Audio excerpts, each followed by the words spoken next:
الحمد لله الحمد لله رب العالمين والصلاة والسلام على رسوله الكريم وعلى آله وأصحابه أجمعين. أعوذ بالله من الشيطان الرجيم. بسم الله الرحمن الرحيم. إن الذين قالوا ربنا الله ثم استقاموا تتنزل عليهم الملائكة ألا تخافوا ولا تحزنوا وأبشروا بالجنة التي كنتم توعدون. وقال النبي صلى الله عليه وسلم: من أحب لقاء الله أحب الله لقاءه ومن كره لقاء الله كره الله لقاءه. الحديث كما قال النبي صلى الله عليه وسلم. در قدم اول سلام خود را خدمت همه بینندگان و شنوندگان محترم رادیو تلویزیون تعلیمی و تربیتی ملی تقدیم می کنم. امیدوارم که در هر جایی که هستین جور و صحتمند و سلامت باشین.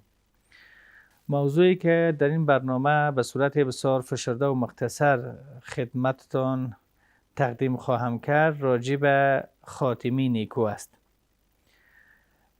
که اسباب این که الله سبحانه و تعالی به یک کس خاتمی نیکو را نصیب میگردانه و انسان‌هایی که واقعا این سعادتمندی و کامیابی نصیب حالشون میشه، اون علائم و نشانه‌های سعادتمندی و حسن خاتمه چی هست و همین گونه علائم و نشانه هایی که واقعا سوی خاتمه یعنی خاتمه نادرستی هست که بعضی از انسانها شامل حالشون میشه، اونها کدام اسبابند؟ انشالله در این برنامه به صورت فشرده و مختصر روی این موضوعات بحث میشه. واقعا انسان مؤمن مسلمان کسی که به الله و روز آخرت باور داره و همین گونه به حساب و کتاب آخرت باور داره و به این عقیده باور داره که این دنیا واقعا فانی و فناشونده است و خانه اصلی سرای آخرت است و آخرت جایی است که از انسان حساب و کتاب میشه. هر کس مطابق اعمال صالحه و نیکی که در دنیا انجام داده و قبل از وفاتش به آخرت پیش فرستاده، همین گونه در تمام امور زندگیش فقط رضایت الله سبحانه و تعالی را خواسته و همیشه زندگی خود را مطابق رضایت و خوشنودی پروردگار پیش برده. یعنی اون اشخاص واقعا نعمتایی را که الله متعال برای بندگان صالح و نیک خود در آخرت آماده ساخته، همان گونه ای که حدیث قدسی است که اعددت لعباد الصالحین ما لا عین رأت ولا اذن سمعت ولا خطر علی قلب بشر.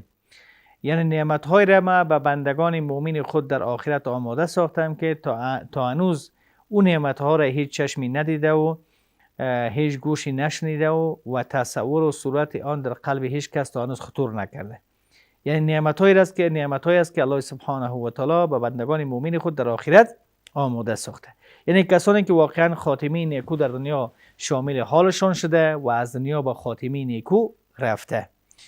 و انسان مؤمن مسلمان همیشه خاتمه نیکو را از پروردگار خود بخواه، همیشه دعا بکنه. الله تعالی هم در قرآن کریم میفرماید: یا ایها الذین آمنوا اتقوا الله، ای کسانی که ایمان آوردین از الله بترسین، ولا در حالی که نمرین مگر اینکه مسلمان باشین، ولا تموتن الا وانتم مسلمون، نمرین شما مگر در حالی بمرین که مسلمان باشین. یعنی خاتمه نیکو را الله تعالی، یعنی شما هر لحظه و هر دقیقه آمادگی از این داشته باشین که مرگ به سراغ شما میآید. هر لحظه هر دقیقه، به خاطر از اینکه هیچ به انسان معلوم مشخصی نیست که چی وقت میموره، مرگ چی وقت به سراغش میآید.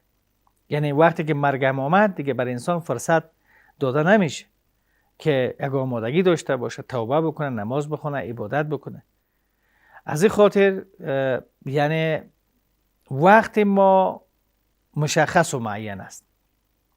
یعنی ما در این سفر یعنی مرگ به سراغ ما میاد، اما چی وقت میاد، در کدام ساعت میاد، در کدام دقیقه میاد، این برای ما معلوم نیست. بلکه انسان به اراده خود به دنیا نمیاد، به اراده خود هم از دنیا نمیره، بلکه به اراده پروردگار است. و ما کان لنفس ان تموت الا باذن الله کتابا معجلا. یعنی هیچ کس نمیموره، وفات نمیکنه مگر به اراده و به حکم و به اجازه پروردگار. کتابا معجلا وقتی از او مشخص و معین است. یعنی انسان تلاش بکنه، کوشش بکنه و هر لحظه آمادگی این سفر را داشته باشه. این سفر حتمی هست، اما کدام لحظه انسان حرکت میکنه به اراده خودش نیست، بلکه به اراده پروردگار است که الله متعال فقط میفهمه که چی وقت ما از دنیا میریم. عمر انسان مشخص است، معین است. چقدر رزق روزی که در دنیا برای ما تعیین شده تا او را تکمیل میکنیم ما زنده هستیم. وقتی که این رزق روزی ما تکمیل شد، بنابراین ما از دنیا رحلت میکنیم و ملائک میآید و روح ما را قبض میکنه. یعنی انسان مؤمن مسلمان انسان موفق کسی است که در حالت سفر مصروف به اعمال صالحه و اعمال نیک باشه. که در ارتباط حدیث آمده، حدیث است از انس بن مالک که میفرماید قال رسول الله صلی الله علیه وسلم اذا اراد الله بعبده خیرا استعمله. الله سبحانه و تعالی و زمانی که به بنده خود، وقتی که به بنده خود اراده خیر بکنه، او را استعمله، به یک کار میگماره، به یک کار او را مصروف میسازه، به یک عمل او را مصروف میسازه. اصحاب پرسیدن قالوا کیف یستعمله یا رسول الله، یا رسول الله چگونه او را، یعنی چگونه او به یک کار مصروف میشه، مشغول یک کار میشه؟ چگونه کار؟ به کدام کار؟ به کدام عمل که او واقعا اراده خیر پروردگار به او شده؟ پیامبر صلی الله علیه و سلم فرمودن یوفقه لعمل صالح قبل موته. الله به او توفیق انجام عمل صالح را میدهد پیش از مرگ و مردنش.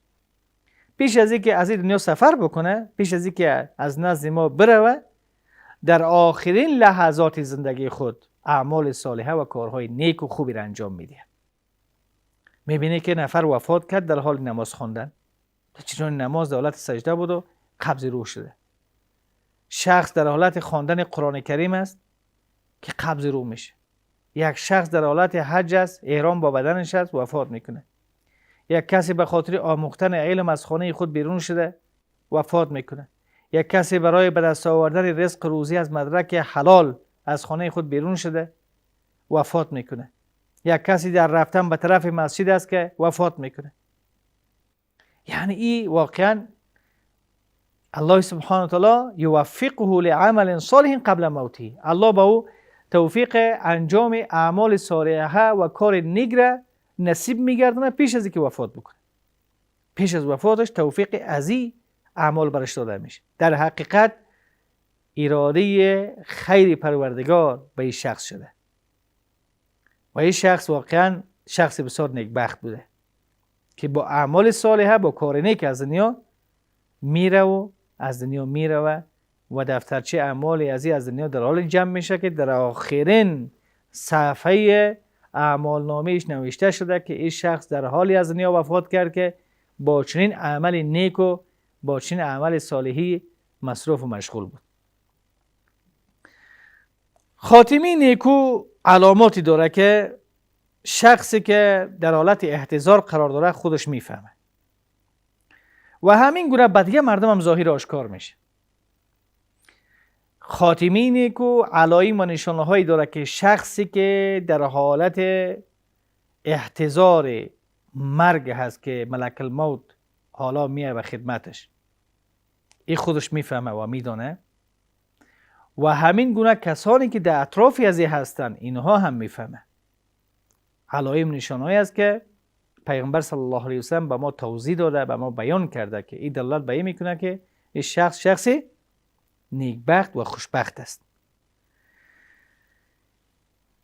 در احادیث البته زیادتر ارتباط داره. از جمله مثلا شخصی که خودش میفهمه در حالت قبض روح قرار داره، ملائک میآید، جمعی از ملائک میآید، در کنارش قرار میگیره، در طرف سرش قرار میگیره که الله متعال میفرماید در قرآن کریم که ان الذين قالوا ربنا الله ثم استقاموا. یقینا کسانی که گفتن که پروردگار ما الله است، ثم استقاموا، بعد به گفتار خود استقامت را، ثبات را، پایداری را اختیار کردن. وقتی که به الله عقیده و باور کردن و ایمان آوردن و در این ایمان خود تا آخرین لحظاتی که در دنیا زنده بودن محکم بودن، استوار بودن،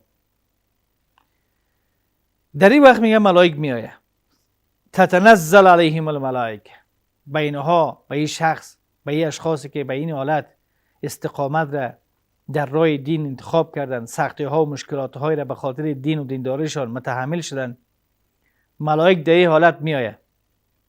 تتنزل علیهم الملائکه، ملائک نازل میشه، ملائک پایین میشه، به خدمت از این شخص می آید، شخصی که در محتضر از در حالت مرگ قرار داره. این ملائک برای از این شخص چی میگه؟ الا تخافوا، ترس و ایراس نداشته باشی.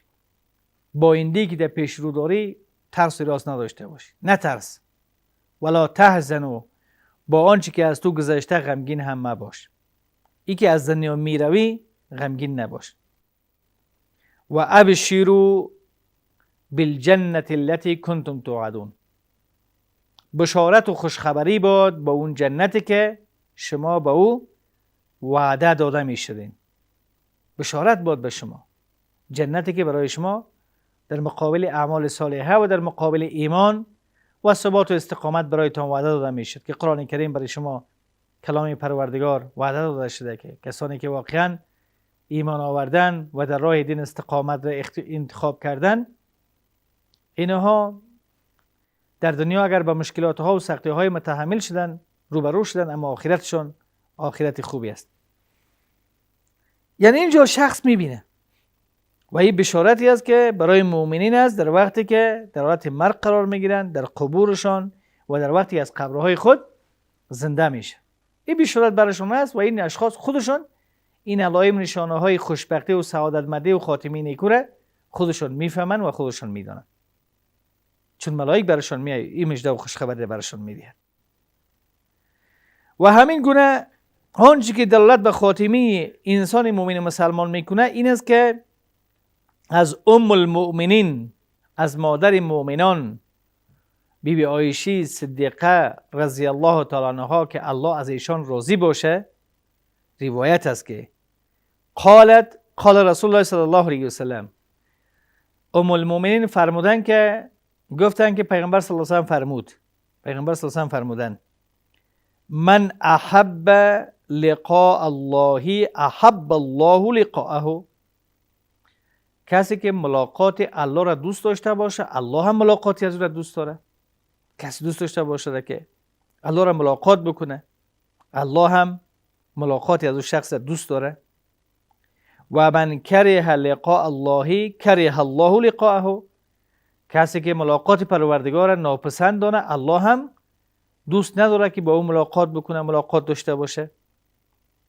فقلت، حضرت بیبی عایشه ام المؤمنین رضی الله عنها فرمودن که من از پیغمبر پرسان کردم، فقلت یا نبی الله، میگه گفتم ای نبی الله، ای رسولی الله، ای پیغمبر الله، اکراهیت الموت، آیا هدف از این که کسی که مثلا ملاقات پروردگار را دوست داشته باشه الله هم ملاقاتی از او را دوست داره و کسی ملاقاتی الله را دوست نداشته باشه الله هم ملاقاتی از او را دوست نداره، آیا هدف از این موت است؟ اکراهیت الموت، آیا ناپسند دانستن مرگ است؟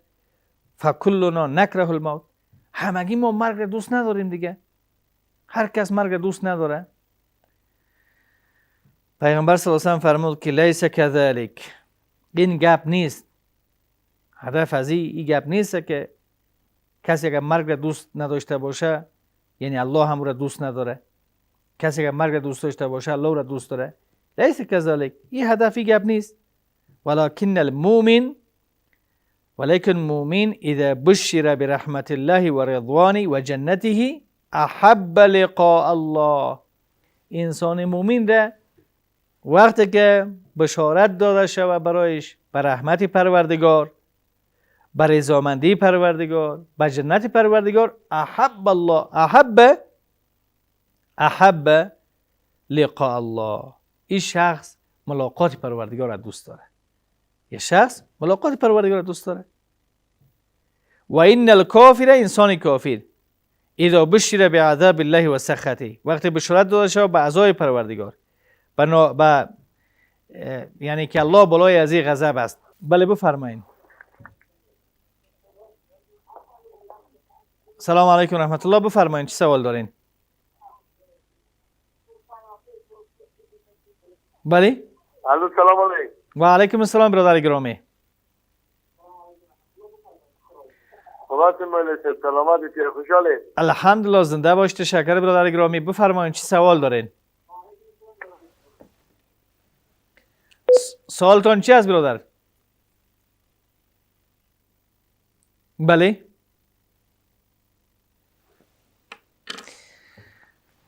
بنان در اینجا یعنی وقتی که کافر بشارت داده میشه به عذاب پروردگار، به غضب پروردگار، باز این صورت ای دوست نداره ملاقات پروردگاره، دوست نداره که الله را ملاقات بکنه. وقتی که عذاب به حساب غضب پروردگار برش بشارت داده میشه. و همین گونه در حدیث دیگر البته آمده که البته آیت قرآن کریم است در ارتباط کافرها که اونها دوست ندارن که روز قیامت با حساب و کتاب خود مواجه شوند، که الله میفرماد ان الذين لا يرجون لقاءنا ورضوا بالحياه الدنيا واطمأنوا بها. یعنی یقینا کسانی که عقیده و باور ندارند به ملاقات ما و اینها به زندگی دنیا راضی شدن و اطمینان پیدا کردند.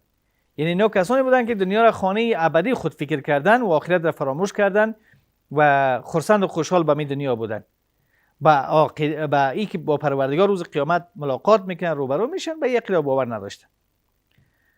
یعنی انسان مومن مسلمان ملاقات پروردگار دوست داره. وقتی که بشارت داده میشه برش، ملائک میایه برش بشارت داده میشه که تتنزل علیهم الملائکه الا تخافوا ولا تحزنوا وابشروا بالجنه التي کنتم توعدون.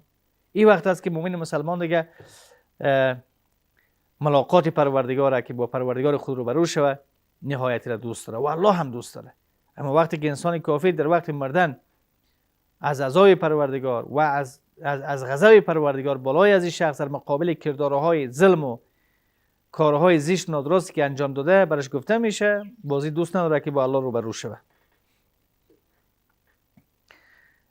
و همین گونه پیغمبر صلی الله علیه و سلم میفرماید که من کان آخر کلام لا اله الا الله دخل الجنه.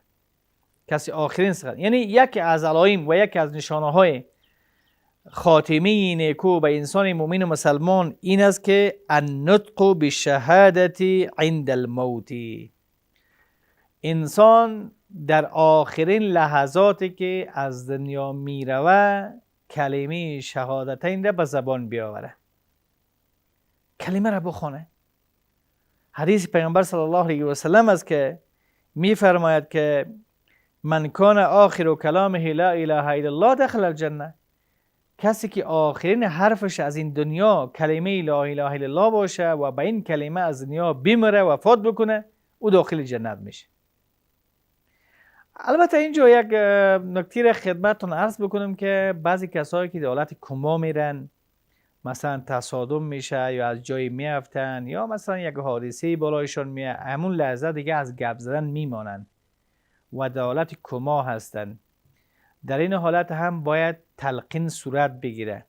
تلقین لقنوا موتاکم کلمة لا اله الا الله. تلقین بکنین. یعنی کسی که در حالت قبض رو قرار داره، گپ زدن نمیتونه، در حالت کما رفته، شما کلمه شهادتین را خوانده بروین، تلقین بکنین. او میخوانه و او را تکرار میکنه، شاید که شما نفهمین. یعنی او بدل خودی را تکرار میکنه. یعنی ایتو نشه که یک کس در حالت کما از دنیا رفت، گپ نزد، ما ایتو فکر بکنیم که خاتمه از این خاتمه زشت و نادرست است. یعنی او ممکن که بخوانه مگر ما و شما او را نفهمیم. یعنی ممکن او بخوانه و ما باید تلقین بکنیم و کلمه شهادت را در پهلوی از او بنشینیم، به صدای بلند بخوانیم، امرش نکنیم، تنها بخوانیم. و دوم از علائم و نشانه های خاتمه نیکو، یعنی یکی از جمله خاتمه البته نیکو یک انسانی مؤمن مسلمانی است که شخص وفات بکنه، در حالت وفات پیشانیش عرق بکنه. یک شخص در حالت قبض رو پیشانی از این عرق بکنه. این از علائم و نشانه های خوشبختی و خاتمه نیکو از این شخص است که دیگران میبینه. پیغمبر صلی الله علیه و سلم فرمودن: بریده ابن حصیب ان رسول الله صلی الله علیه و سلم قال: موت المؤمنی به عرق الجبینی، مرگ انسان مومن به عرق پیشانی است. یعنی یک کسی اگر وفات بکنه پیشانی از او عرق بکنه، انشالله که خاتمه نیکو شامل حالش شده. وقفه میگیریم، بعد از وقفه انشالله که باز هم در خدمت قرار میگیریم. حالا یک وقفه داریم.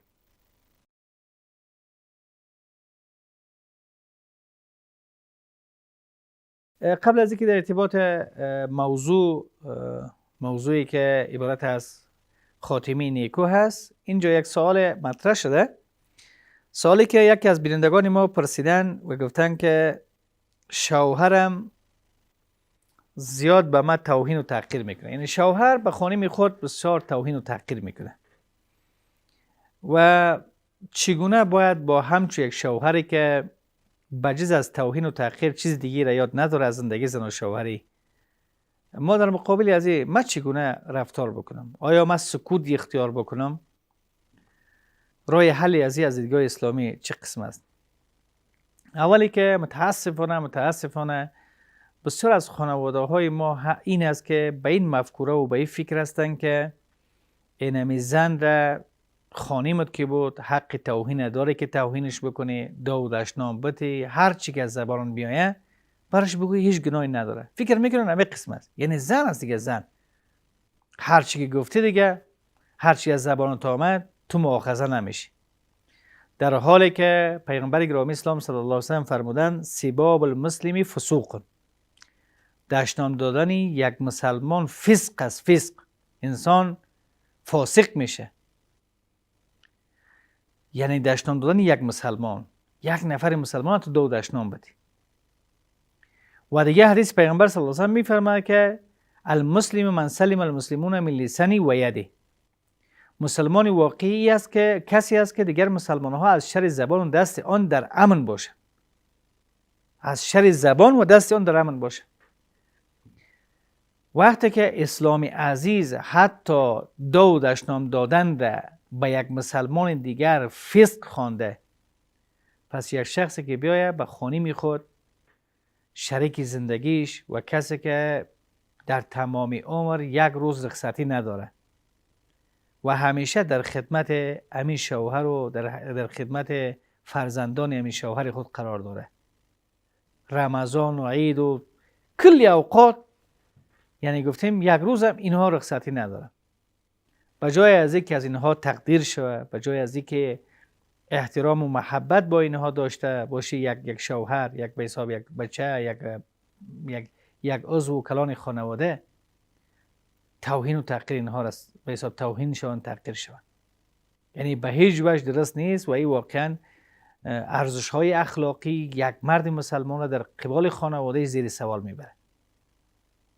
خب توصیه ما خواهر گرامی به شما این است که شما صبر و حوصله و تحمل بکنید، به خاطر اینکه کل انسان ها در سطح اخلاقی با هم برابر نیستند. شما صبر و حوصله بکنید، الله سبحانه و تعالی اجر و پاداش از این را در دنیا و آخرت به شما نصیب میگردونه. که الله متعال قرآن کریم میفرماید ولا تستوی الحسنة ولا السیئة ادفع بالتي هي احسن فاذا الذي بینک و بینه عداوة کانه ولی حمیم. انسان بد و بدی و نیکی با هم برابر نیستند. کسی که با شما بدی میکنن در مقابلشون نیکی بکنین و این نیکی شما سبب از این میشه که اما کینه ها و کدورت ها و بدی ها را به دوستی مبدل بسازه. یعنی کسی که با شما بدی میکنه شما در مقابلش بدی نکنید و زمانی میشه که این شخص از بدی دست میبرداره و از کردار خود پشیمان میشه. پیغمبر صلی الله علیه و سلم در یک مجلس نشسته بود، حضرت ابوبکر صدیق همونجا نشسته بود.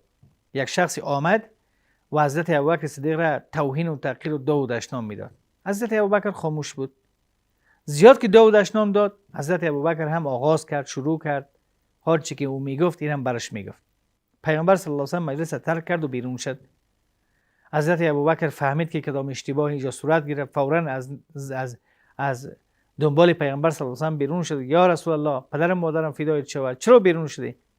گفت تا زمانی که اون نفر دو دشنام میداد شما را سکوت اختیار کرده بودی، ملائکی بود که گپای از او را برای از او رد میگفت. هر آنچه که میگفت عوض تو برای از او جواب میگفت. اما وقتی که تو هم به جواب دادن آغاز کردی و شروع کردی، ملائک از اون مجلس بیرون شد و جای از او را شیطان گرفت. شیطان آمد و در میان شما این جنجال شالور می ساخت. بنابراین در همچون مجلسی که در اونجا شیطان حضور داشته باشه به من مناسب نیست که اونجا من حضور داشته باشم. بنابراین من مجلس را ترک کردم. یعنی این برای ما و شما این نشان میده که ما کوشش بکنیم که با انسان‌هایی که اونها ارزش‌های اخلاقی را در نظر نمیگیرن، بد زبان هستن، زشت زبان هستن، دیگه ما صبر و حوصله و تحمل بکنیم و انشالله که روزی فرا میرسه که این شخص از سکوت ما، از صبر ما یک درسی گرفته باشه. یک درسی گرفته باشه. یعنی زندگی واقعا بعضی اوقات برهم میخوره. یک گپ شوهر میگه، یکی زن میگه، جنگ و جنجال میشه، حتی بعضی اوقات منجر به طلاق میشه که جدا میشن یکی از دیگر. یک عمر یه هر دو پشیمان میشن، اولادها به سرنوشت میمانه. یکی از اسباب انحراف جوانان که منحرف میشن، یکی از اسبابش همین طلاق هاست که زن از شوهر خود طلاق میگیره و طلاق گرفت اولاد دیگه به سرنوشت میمانه. الله متعال توفیق قضیه نصیب بگردونه که ما و شما بتوانیم که مسئولیت هایی را که در قبال یکدیگر داریم او را به شکل درستش انجام بدیم. الله متعال در قرآن کریم در ارتباط زن و شوهر میفرماید و من آیات یعنی خلق لکم من انفسکم ازواجا لتسکنوا الیها و جعل بینکم موده و رحمه. از نشانه های قدرت پروردگار، وحدانیت الله سبحانه و تعالی ای است که الله متعال زن را از جنس مرد آفریده و در میان از اینها الفت و محبت و صمیمیت را ایجاد کرده که باید با هم صمیمی باشه. سال دیگه ده که یک بیننده ما پرسیدن، گفتن که عادت ماهوار یک خانم حدی اکثرش تا چند روز است؟ عادت ماهوار یک خانم حدی اکثر 10 روز است، حدی اقل 3 روز است. مطابق مذهب امام ابو حنیفه رحمه الله حدی اکثر 10 روز است، حدی اقل 3 روز است. اگر یک خانم تا 10 روز عادت ماهوار میبینه او هم مریضیش است، نماز خواندن نمیتونه، رمضان باشه روزه گرفتن نمیتونه و شوهرش با نزدیکت و هم بستری کردن نمیتونه. اما وقتی که از 10 روز اگر این ادامه پیدا کرد بیشتر شد، این استحاضه هست. یعنی این عادت ماهوار نیست، استحاضه است، یک نوع مریضی هست. این خانم باید برای هر نماز خود وضو بگیره، نمازهای خود بخونه، اگر رمضان باشه روزه خود بگیره. یعنی از 10 روز بیشتر، یعنی 8 روز 7 روز عادت ماهوار است. اما اگر از 10 روز بیشتر شد، این استحاضه و یک نوع مریضی است که ارتباط به عادت ماهوارش نداره و این شخص باید که روزه خود را هم بگیره، نماز خود را هم بخونه و همین گونه شوهرش میتونه که با نزدیکت بکنه. در ارتباط علائم و نشانه های خاتمه نیکو، یکی گفتیم که نطق و تکلم به شهادت، کلمه شهادت است که کسی که آخرین کلامش لا اله الا الله باشه داخل جنت میشه. و دومی که موت یا مرگ به عرق پیشانی باشه، این هم از جمله علائم و نشانه های خاتمه نیکو یک شخص است. و سوم الموت لیلة الجمعه، یعنی مردن به شب جمعه یا روز جمعه. در شب جمعه یا روز جمعه یک انسان مؤمن مسلمان وفات میکنه، این خاتمه نیکو را الله برش نصیب گردانیده. حدیثی است که از پیغمبر صلی الله علیه و سلم روایت شده: ما من مسلم یموت یوم الجمعه او لیلة الجمعه الا وقاه الله فتنة القبر. انسان مؤمن مسلمانی که به شب جمعه یا روز جمعه وفات بکنه، الله متعال او را از عذاب قبر نجات میده. یعنی کسی که از عذاب قبر نجات پیدا بکنه دیگه خلاص است که نجات پیدا کرده. که در ارتباط جهنم گفته شد، پول صراط گفته شد و در ارتباط عذاب قبر گفته شد. حضرت عثمان وقتی عذاب قبر گفته شد اشکایش جاری شد. وقتی که در ارتباط قیامت گفته شد اشکایش جاری نشد. گفتن حضرت عثمان که ای امیر المؤمنین، وقتی که از عذاب قبر گفته شد اشکای شما جاری شد، اما از دیگر البته قیامت و از پول صراط گفته شد اشکایتان جاری نشد. حضرت عثمان فرمود که القبر اول منزل من منازل آخره. قبر که از اولین ایستگاه از ایستگاه‌های آخرت است، اولین منزلش است. اگر انسان در اینجا نجات پیدا بکنه، مابعد از این آسان است. اگر در اینجا انسان ناکام شد، مابعد از او سخت‌تر است. یعنی اولین اسکا، اولین منزلی از آخرت قبر است که اگر انسان در قبر نجات پیدا بکنه دیگه در تمام البته میادین قیامت این شخص نجات پیدا میکنه. یعنی یکی از علائم و نشانه های حسن خاتمه امی وفات کردن در روز یا شب جمعه است. چهارم استشهاد، یعنی شهادت در ساحه قتال فی سبیل الله، در راه الله، در راه الله شهید شدن به خاطر اعلای کلمت الله. کسی که کشته میشه شهید است که پیغمبر صلی الله علیه وسلم فرمود. یا مثلا غازی هست در راه الله، یا همین قسم به مرض طاعون، یک نوع مرضی هست که با او انسان از دنیا میره وفات میکنه شهید است. یا همین گونه مرضی به حساب که یک کسی یک نوع مرضی گرفتار میشه که با استفراغ، یعنی با درد شکم یا اپندیکس از دنیا وفات میکنه، این هم انشالله که شهید است. یا کسی که مثلا غرق میشه شهید است.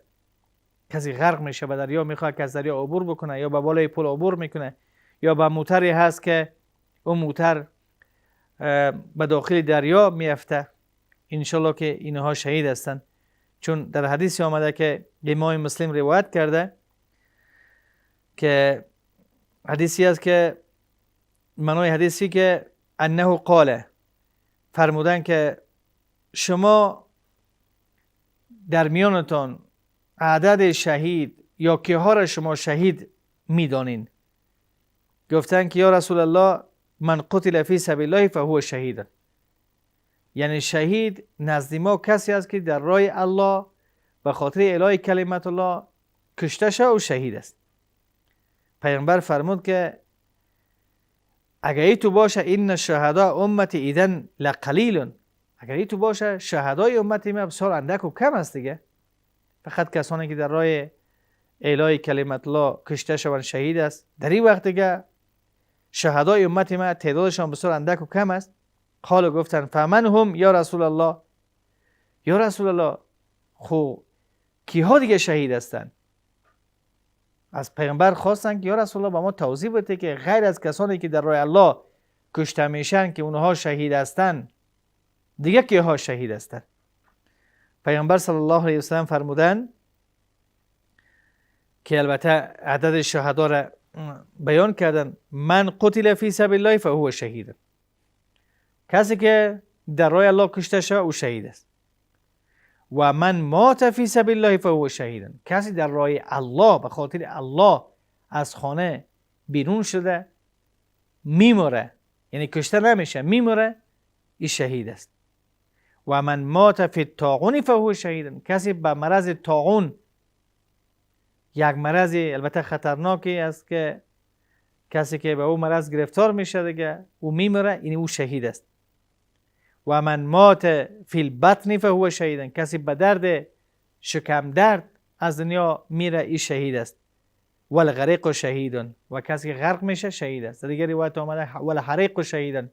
کسی که میسوزه، سوزانده میشه، میسوزه، یک آتش سوزی میشه که در زیر از او آتش از بین میره، این هم شهید است. و از جمله خاتمی نیکو این است که الموت بسبب البته مرگ به سبب از اینکه انسان زیر آواره میشه، خانه بالای چپه میشه، خندق در داخل چاه هست، چاه بالای چپه میشه، یعنی این هم شهید است که در حدیث البته آمده از شهدا و خمسه، شهدای امت ما 5 هستند. کسی به مرض طاعون، کسی که به مرض یعنی به حساب یک مرض ناگهانی شامل حالش میشه، کسی غرق میشه، کسی که زیر آواره میشه و کسی در راه الله کشته میشه. اینها هم اگه شهیدن و مقام شهادت را اینا نایلشتن. تنها کسایی که در راه الله، کسی که در راه الله کشته میشه او غسل داده نمیشه، کفن کرده نمیشه، اما دیگر شهدا اینها غسل هم داده میشه و کفن هم کرده میشه. و دیگه پنجم از علائم و نشانه های خاتمی نیکویی که شامل حال یک مسلمان میشه این است که البته ششم او اختصاص یا مختص برای زنها است. مختص برای زنها است. یعنی خانمی که در وقت ولادت وفات بکنه، یک خانمی که در وقتی که حامله است حمل داره وفات میکنه، و یا که در وقت تولد طفلش وفات میکنه و این هم شهید است. وقفه میگیریم، بعد از وقفه انشالله که باز هم در خدمت قرار میگیریم.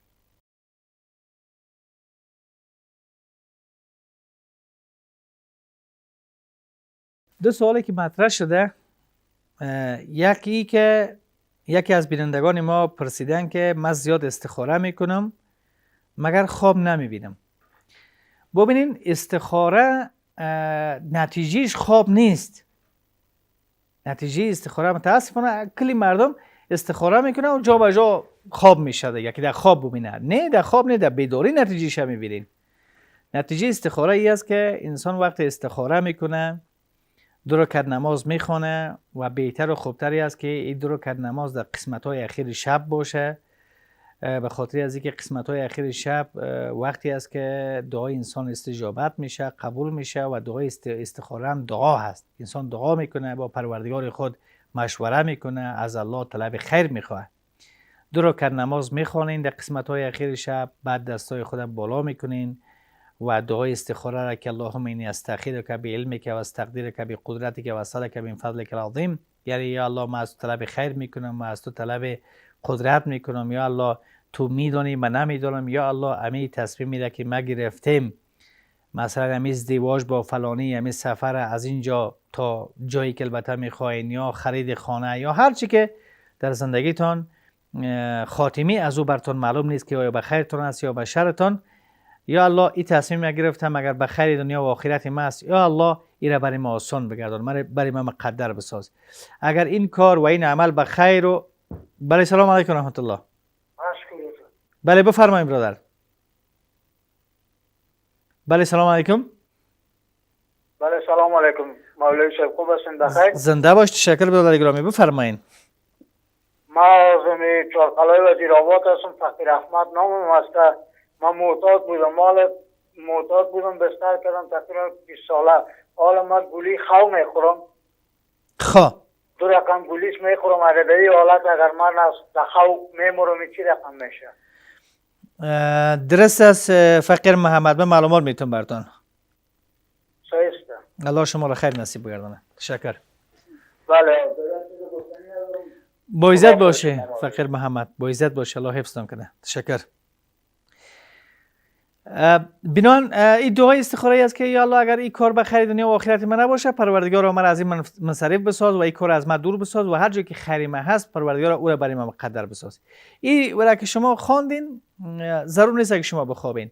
اگر این تصمیم را که شما گرفتین به خاطر او کار اگر شما استخاره کردین، اگر به خیرتون باشه، یک قسم علاقمندی شما به انجام از او کار علاقمندیتون بیشتر میشه، قلبتون فراخ میشه که باید این کار انجام بدین. اگر به خیرتون نباشه، یک قسم دلتنگی براتون ایجاد میشه که نه این کار نشوه، بدتون میاد. و همین گونه اگر این کار به خیرتون باشه، حتما این کار صورت میگیره، حتما صورت میگیره. اگر به خیرتون نباشه، یک موانع ایجاد میشه که این کار نمیشه. و همین گونه ممکن که شما خواب ببینین. اگر خوابهای نیک و خوب دیدین، میشه که با کسانی که درست تعبیر میکنن با اونها حکایت بکنین تعبیر درست شوه. و اگر این مسئله هم نبود، با شما مشوره بکنین. هر تصمیمی که دارین ما خواب من استخاره و ما ندیم من استشاره. کسی که به اساس مشوره یک کار انجام بده هیچ وقت پشیمان نمیشه و به اساس استخاره انجام بده ناکام نمیشه. شما یعنی هدف ما از این گپی بود که تنها مسئله خواب نیست دیگه، این علاقمندی و غیر علاقمندی شما هم تاثیرات در نتیجه استخاره داره. و یک بیننده ما سوال کردن، گفتن که شوهرشون حیات و زنده هستن، برادرزاده شوهرشون آمده ادعا میکنه که اینمی ملک و زمینی که از بابای مونده کلگیش از من هست. این نفر میگه برادر چرا هست از خودت است؟ من بچه از این فلانی نفر هستم، این خود میراث است، همون طوری که برای من هم میرسه برای شما هم حق پدرتون میرسه. این میگه که نه، بابا این برای ما وصیت کرده بود. ببینین یکی وصیت است یکی هبه هست.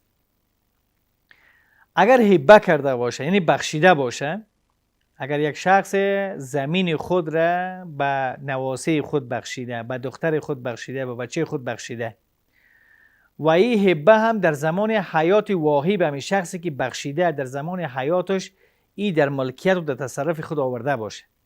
مثلا گفته اینمی زمین را من برای تو بخشیدم، هبه خط نوشته کرده و این شخص هم آمده اطراف از زمین را دیوار کرده و حاصلات ای را گرفته و خورده. بنا بعد از وفات از این شخص هبه‌گر، کسی که هبه کرده وفات کرده، بعد از او اگر اولادهای از این ادعا بکنن ادعاشون قبول نیست. چرا؟ به خاطر از اینکه این در تصرف خود آورده، در ملکیت خود آورده. مگر همین شخص هبه کرد، بخشید، گفت این زمینام همگی برای بچه‌م هبه و بخشش باشه، مگر این بچه در زمان حیات پدرش تصرف نکرد، اطراف از او را دیوار نکرد، در ملکیت خود نیاورد، بعد از وفات پدر خود، بنابراین این هبه تکمیل نیست، بلکه اولادها بین خود تقسیم میکنن. همین قسم وصیت هم این شکل همین قسم. بنابراین اینجا این گپی از این برادر اشتباه هست، غلط است که در حالی که بچهشون حیات و زنده است و اگر هبه باشه شاهدای خود را، خط خود را، شواهد خود را بیاوره که هبه کرده و در این حال در زمان حیات بابای خود او را تصرف کرده باشه، گرفته باشه، او را کشت و زیرت کرده باشه و کسی کرایه داده باشه، اجاره داده باشه، باز در این صورت هبه از این قبول است و این بچه نمیتونه که دعوا بکنه. غیر از این که ما بابایم برای ما وصیت کرده باز شاهدی وجود نداره، این گپ البته اشتباه است و این قابل قبول نیست و گپی از این پذیرفته نمیشه. سوالی را که یک برادر ما فقیر محمد پرسیدن از چهارقلای وزیرآباد، گفتن که اینا معتاد به مواد مخدر بودن و حالا یه ترک کردن. الله سبحانه و تعالی برای تمام برادران ما که معتاد به مواد مخدر هستند، الله سبحانه و تعالی برایشان توفیق ترک نصیب بگردانه. واقعا یک خودکشی است دیگه، یک کسی خود دیگه و تدریجا میکشه دیگه، خلاصه مواد مخدر میکشه انسان و این کشتن به دست خود است که یک انسان خودکشی بکنه، یک نفر بیا بعد چاقو خود بزنه و یا که مواد مخدر استفاده بکنه، تدریجا دیگه خود از بین میبره. یعنی این کلان یک توفیقات پروردگار است برادر گرامی فقیر محمد که به شما نصیب گردید و شما از این عمل کشنده دست بردار شدین. الله خاتمه نیکو را به همه شما و به همه ما و شما پروردگار نصیب بگردونه ان شاء الله که خاتمه نیکو است. بله سلام علیکم. بله بفرمایین. بله بفرمایین. صدایتان پخش است، میشه کمی بلندتر صحبت بکنین. بله بله برادر گرامی بفرمایین. دوستم محمد فرید هستم از شهر مزار شریف به تماس شده مولوی صاحب. محمد طیب از بلخ، بفرمایید طیب جان. خانم بسیاری وقت میترسه، از طرف شب و از طرف روز هم میترسه، همین چی رقم کنه که ترس در وجودش نبیاید؟ درست است، من در ارتباط براتون معلومات میتونم برادر گرامی. سعید خدا الله شما را خیر بده، زنده باشید. در ارتباط سال برادر ما محمد فقیر احمد گفتن که خب این مواد مخدر را ترک کردن، این کاری بسیار نیک خوبی کردین و دیگه ای که گفتن چون دکتر برشون دوا داده، دوای خواب است، تا ای که اینها به یک مرور زمان اینمی محبتی از این مواد مخدر از قلبشون دور شود، چون کسایی که البته معتاد بودن دیگه حالا شب خوابشون نمیاد، از این گوله ها استفاده میکنن. گفتن اگر با همین گوله ها من از دنیا برم خاتمه نیکو برای من نصیب میشه؟ بله برادر گرامی، بله، به خاطر از اینکه شما مواد مخدر ترک کردین. بله سلام علیکم رحمت الله. بله بفرمایین. بله صدایتان پخش است، میشه بلندتر صحبت بکنین. سلام علیکم. و علیکم السلام و رحمت الله. میشنوید مولا صاحب؟ بله بله میشنوم بفرمایین. سلام علیکم. و علیکم السلام و رحمت الله. مولا صاحب جورسی بخیر، ما محمد حسن هستم از چرکلا گپ میزنم. محمد حسن از چهارقلا، بفرما محمد حسن. مولا صاحب چی از قرآن شریف یاد ندارم، اون را که بیارم اون را که واس کنم چی را که مشتاق برای چی بگویم که جواب شد. دوباره تکرار بکنین، درست نفهمیدم. ها؟ سوالتون بار دیگر تکرار بکنین. ما قرآن شریف یاد ندارم صحیح، این را چی را کم کنم؟ درست است. چند ساله هستین شما برادر؟ در کلای چندی زب دارم. درست معلومات میتون. تشکر.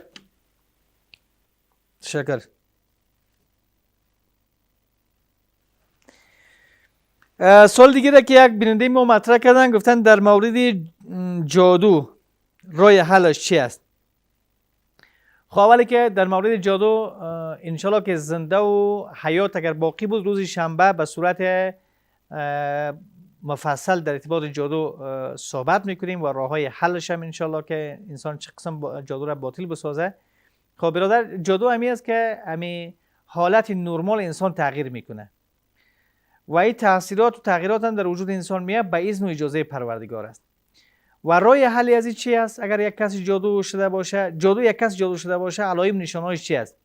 علائم نشانه‌اش است که یکی از علائم نشانه‌اش که انسان خود به خود گریان میکنه، خود به خود، هیچ عواملی نداره، خود به خود گریان میکنه، از ترس الله نه به خدای کلام آخرت و قبر و گپانه خود به خود یک بار می گریان میکنه و هیچ علائمش هم و هیچ علتش هم معلوم نیست. ناگهان میتونه یک خنده عجیب و غریب میکنه، هیچ معلوم نیست. همین قسم با یک نفر بسیار محبت میکنه، دوستی میکنه در حالی که اویش خوبیش برش نرسیده. همین قسم یک کسی از کسی متنفر میشه در حالی که او بیچاره هیچ کاری در حق از این نکرده که متنفر شود. همین قسم تنها می نشینه، از اجتماع دور میشه و در پلوی از او بعضی اوقات درد وجودش هم میگیره.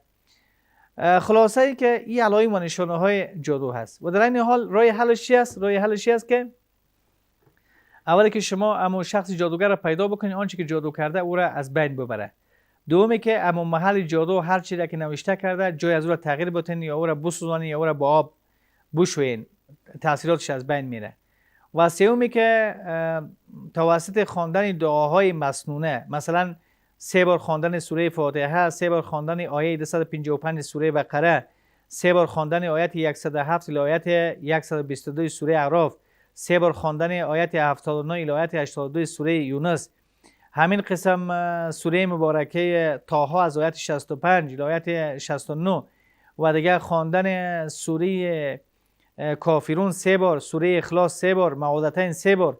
این آیت ها را بخونین، با آب دم بکنین، بعد یا ببتین به کسی که جادو شده بنوشه، انشالله که اثرات جادو از وجودی از او برطرف میشه انشالله.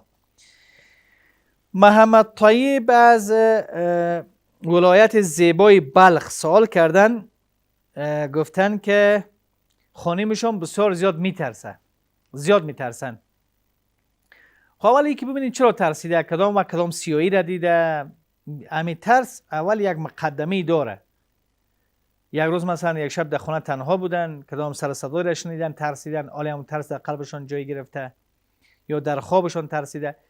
خب به هر شکل برادر گرامی، شما برشون توصیه بکنین که وقتی که در جای خود قرار میگیرن، اول پای به وضو، شب که خواب میشن وضو بگیرن، در جای خود که قرار میگیرن میخوان که بخوابن، دستای خود را به این شکل بگیرن، آیت الکرسی، قل هو الله احد، قل اعوذ برب الفلق، برب الناس را بخونن، با کف دست خود شف بکنن، در تمام بدن خود بمالن، با پلوی راست بخوابن، انشالله که ترس از وجودشان دور میشه. ترسی که البته یک ترس شرعی است، طبیعی است، یک ترس شرعی است، یک ترس طبیعی است که از تاریکی، از دشمن، از مثلا حیوانات درنده، از خزنده، از این چیزا انسان میترسه. این هدف از این است. یک ترس شرعی که از الله میترسیم، از قبر میترسیم، او ترس محمود است، باید ما ترس داشته باشیم. همین است که باعث از این میشه که ما توبه بکنیم و کارهای نیک خوبی انجام بدیم. یعنی از این چیزهای ترس البته طبیعی است. شما یعنی این دعاها را بخوانن، بخوابن، انشالله که ترس از قلبشون دور میشه و برطرف میشه. سوال دیگه که برادر گرامی ما محمد حسن از چارقلا پرسیدن، گفتن که قرآن کریم را یاد ندارن، چی کار بکنن؟ برادر گرامی، قرآن کریم را یاد ندارین، کوشش بکنین یاد بگیرین.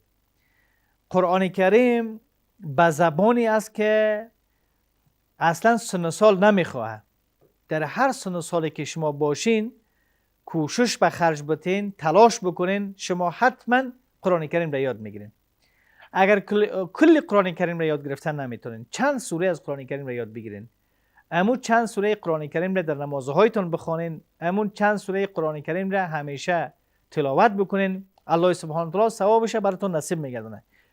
یکی از ویژگی ها و خصوصیات قرآن کریمی است که پیغمبر صلی الله علیه و سلم میفرماید که الف لام میم یک حرف نیست، بلکه الف جدا حرف است، لام جدا حرف است، میم جدا حرف است. در یک الف لام میم که کسی قرائت میکنه 30 ثواب و 30 نیکی برش داده میشه. اگر شما 10 سوره از قرآن کریم را یاد داشته باشین، هر کدامی از او بار بار تلاوت بکنین، در هر تلاوت کردن همین ثواب برای شما داده میشه. بنابراین برادر گرامی محمد حسن، شما کوشش بکنین، تلاش بکنین، انشالله که یاد میگیرین. الله امتحان براتون آسان میگردونه. واقعا کسی که چیزی از قرآن کریم در وجود و در قلبش نباشه، کالبیت الخریب الذی لیس فی جوفه شیء من القرآن کالبیت الخریب، کسی که چیزی از قرآن کریم به قلبش نباشه مانند خانه مخروب است، قلبش تاریک است. از این خاطر کوشش بکنین، زحمت بکشین. یعنی ما باید دین خود را یاد بگیریم و دین خود را یاد بگیریم. از همه چیز به ما ضرورت بیشتر به این داریم که ما دین خود را یاد بگیریم، کلام پروردگار را یاد بگیریم. وقتی برنامه ما تمام است تا برنامه بعدی که انشالله در خدمت شما قرار میگیرم، همه شما را به الله کریم رحیم میسپارم. السلام علیکم و رحمت الله و برکاته.